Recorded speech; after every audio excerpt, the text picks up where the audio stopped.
Olá, meu nome é Natália Ferreira Valadão. Eu fiz essa pesquisa sobre a casa contemporânea em Brasília, em conjunto com uma equipe orientada pela professora doutora Elane Ribeiro Peixoto, da FAUNB.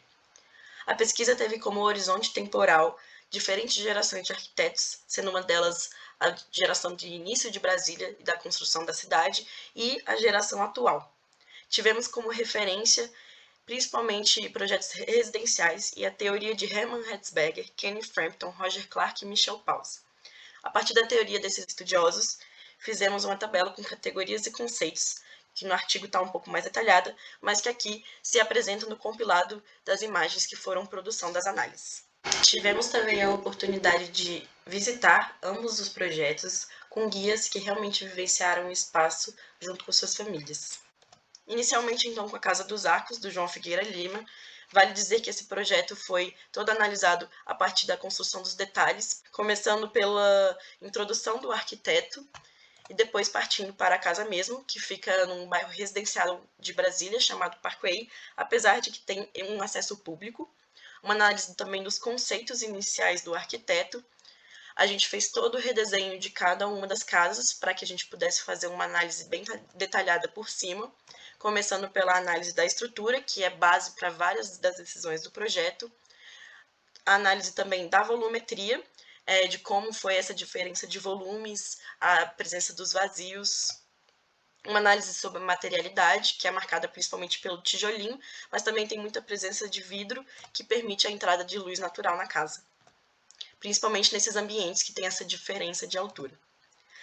A articulação do programa é bem variada com relação a uma articulação normal, apesar de que na parte residencial não, mas principalmente na área de lazer, onde fica a piscina e o cinema, marcados por principalmente ambientes fechados com luz artificial. Então a gente trouxe alguns detalhes aqui, tanto da piscina como dessas instalações de luz artificial.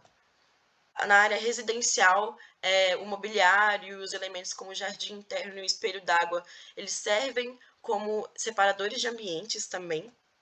Então, por causa disso, o fluxo da casa é muito livre, e não só por causa disso, como também pelos detalhes de pivô de todas as portas da casa. Os mobiliários também foram pensados e detalhados pelo arquiteto.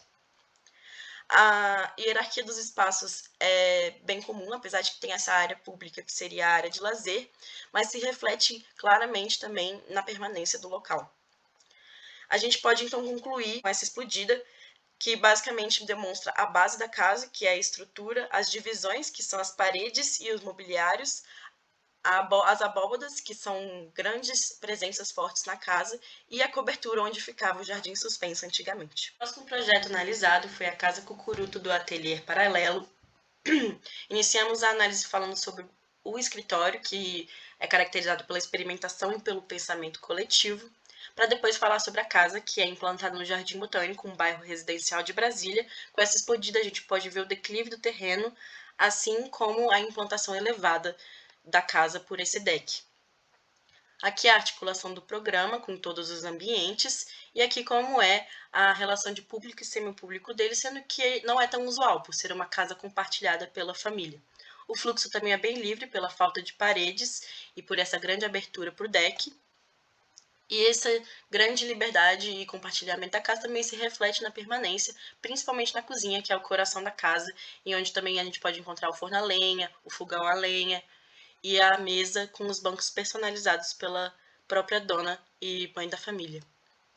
Aqui é uma simplificação do conceito e como deve ter sido a concepção inicial dessa volumetria, principalmente relacionada à estrutura e essa malha de 9 quadrados. Uma coisa muito marcante da construção foi a diferença de cores para fazer a abóbada, que foi uma abóbada de berço. A materialidade é marcada pelos tijolinhos de 21 furos, e o vidro fica principalmente nessa área do L voltada para o deck, onde entra iluminação natural. O assentamento de tijolos permite que a casa não tenha nenhuma janela, mas que permita a ventilação a partir desse assentamento diferenciado, onde os tijolinhos furados deixam o vento entrar. Por fim, a gente concluiu que as casas, além da junção de materialidade, também têm uma ideia muito humana sobre o habitar, tem muita relação com o tempo e sobre todas as vivências dessas famílias no local. E foi realmente um grande privilégio poder estudar e visitar essas casas.